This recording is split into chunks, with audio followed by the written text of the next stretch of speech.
బాలకృష్ణ తీరుతో ఆ ఇంట్లో ప్రశాంతత లేదు. ఎంతసేపు తిడుతూ ఉండటం వల్ల ఆ పసి హృదయాలపై తీవ్ర ప్రభావం పడింది. అది ఎలాంటి పరిస్థితులకు దారి తీస్తుందో ఇప్పుడు చూద్దాం.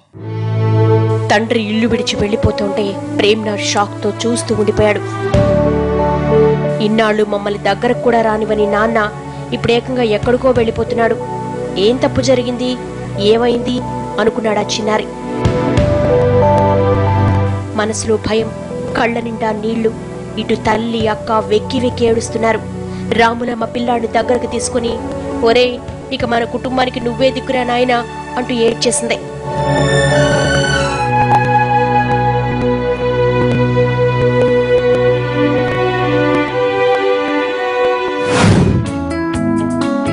భర్త ఇలా ఏదో ఓ రోజు కాడి వదిలేస్తాడని ముందే ఊహించిన రాములమ్మ పరిస్థితులకు భయపడలేదు. గుండె తిటము చేసుకుంది. పిల్లలే సర్వస్వం అనుకుంది.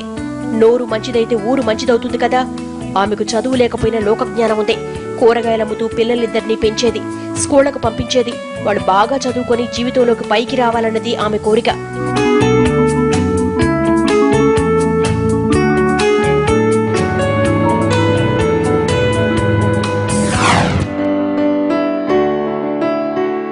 పిల్లల్ని పెంచడానికి 24 గంటలు కష్టపడుతున్న రాములమ్మ తన కొడుకు పెడదారి పడుతున్న విషయాన్ని కనిపెట్టలేకపోయింది.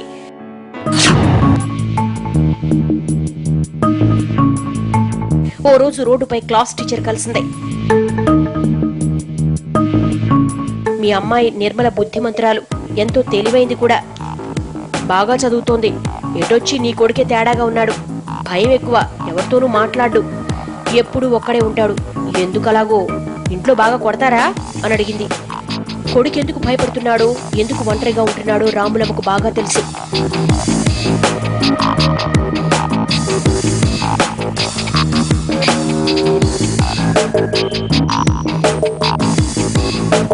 తండ్రి ఎప్పుడు కొట్టేవాడని, అతని ప్రేమ దక్కకపోవడం వల్లే పిల్లాడలా ఉంటున్నాడని టీచర్తో చెప్పింది రాములమ్మ.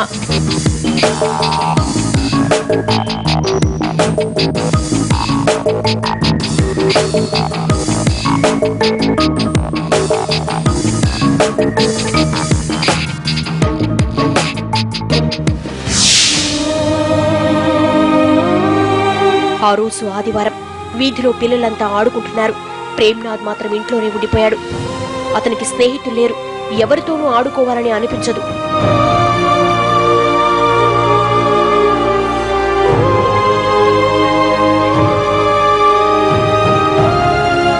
రాములమ్మ పిల్లాన్ని బతిమలాడిందే. ఒరే బాబు, బయటికెళ్లరా, పిల్లలతో ఆడుకునన్నా అంది. ఆడటం ఇష్టం లేని ప్రేమ్నాథ్ తల్లి అంతలా బతిమలాడుతోందని తల వంచుకుని బయటికెళ్లాడు.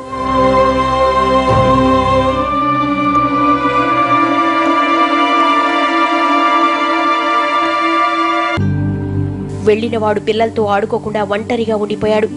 ఆకాశం వైపు చూస్తూ ఆలోచనలో పడ్డాడు. అతని బాల్యం దాదాపు ఇలాగే సాగింది. తనలో తాను ముడుచుకుపోతుంటే తెలియని ఒంటరితనం ఆవహించింది.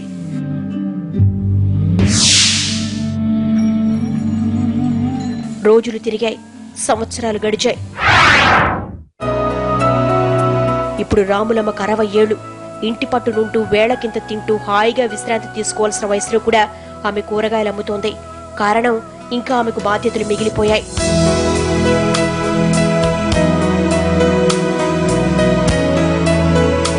రాములమ్మ కూతురు నిర్మల బీకాం పాస్ అయింది. ఉద్యోగ ప్రయత్నాల్లో ఉంది.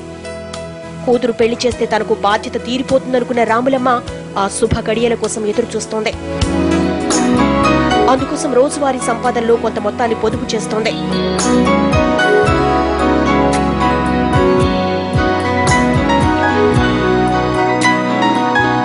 అమ్మా, ఈ వయసులో కూడా నువ్వు కష్టపడుతుంటే నేనింట్లో ఖాళీగా కూర్చోవడం బాధగా ఉందమ్మా అంది నిర్మల. పర్లేదులే, నీకు మంచి ఉద్యోగం వస్తాది, చక్కటి సంబంధం దొరుకుతుంది. ఇక నా కట్టమంటావా? ఏదో 10వ ఏట నుంచి పనిలోకి వెళ్లేదాన్ని, సూతూనే 60 ఏళ్ళు నిండాయి అంటూ కూతుర్ని ముద్దాడింది రాములమ్మ.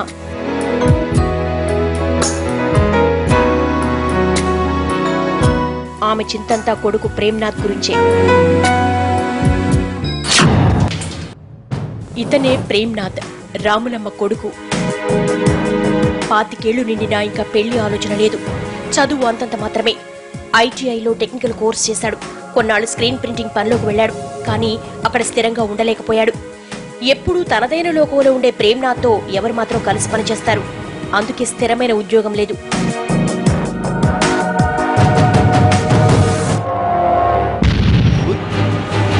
పని లేని వాడికి పెళ్లెలా చేయాలో తల్లికి అర్థం కాలేదు.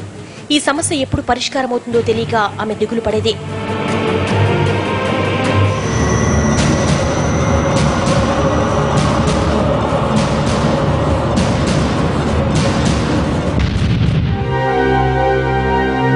ప్రేమ్నాథ్ మాత్రం ఇవేమీ పట్టించుకునేవాడు కాదు. ఎప్పుడూ దైవభక్తిలో మునిగి తేలేవాడు. సూక్తులు చదువుతూ రోజులు గడిపేవాడు. 8 ఏళ్ల కిందట ఓ మత సంస్థ నిర్వహించిన సమావేశాలకు వెళ్లాడు. అక్కడి ఉపన్యాసాలు తెగ నచ్చేశాయి. అంతే, అక్కడి నుంచి అతని దినచర్య మారిపోయింది.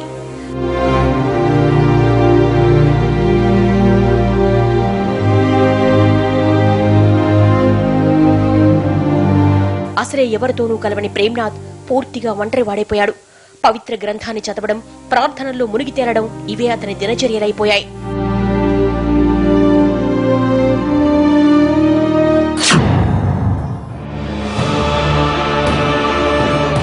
ఓ రోజు షాకింగ్ సీన్. చాలా ఆనందంగా ఇంట్లోకి అడుగు పెట్టాడు. అమ్మా, చూసావా, నా ప్రార్థన ఫలించింది. మీడియాలో నాకు అప్రెంటిస్ గా ఛాన్స్ వచ్చింది. అది పూర్తయితే అక్కడే పర్మనెంట్ జాబ్ రావచ్చు. దేవుడు కరుణించాడు, కష్టాల్ని గట్టెక్కిచ్చే దారి చూపించాడు అంటూ ఆ పేపర్లను తల్లికి అక్కకు చూపించి తెగ సంబరపడ్డాడు ప్రేమ్నాథ్.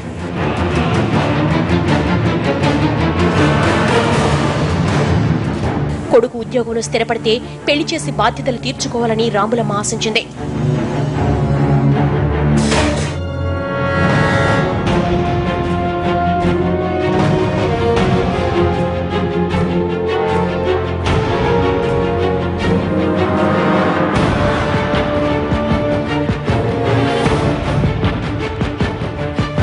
ప్రేమ్నాథ్లోని ప్రగాఢ భక్తిని చూసి ఇంట్లో వాళ్ళకి ఎలాంటి అనుమానం రాలేదు. అతని ఆధ్యాత్మిక చింతన, దైవ ప్రార్థనలు తమ ఇంటికి మేలు చేస్తాయని తల్లి భావించింది. అక్క కూడా అలాగే అనుకుంది. ఫలితంగా తల్లి కూతుళ్లు ప్రేమ్నాథ్ ప్రార్థనల్లో పాలు పంచుకోవడం మొదలుపెట్టారు.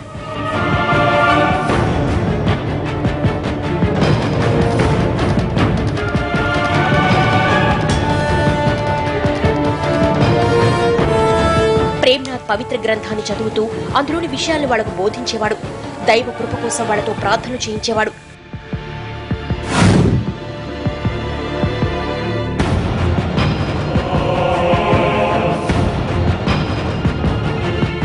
ఓ రోజు అన్నం తింటున్నవాడు కాస్త సడన్ గా తినడం ఆపి, వద్దమ్మా వద్దు, నాకు దేవుడి నుంచి సందేశం వచ్చింది. ఈ రోజు నుంచి ఒక పూటే తింటాను, మరో పూట ఉపవాసం చేస్తాను అంటూ తన గదిలోకి వెళ్లిపోయాడు.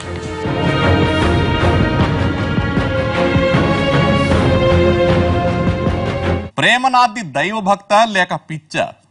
షార్ట్ బ్రేక్ తర్వాత తెలుసుకుందాం.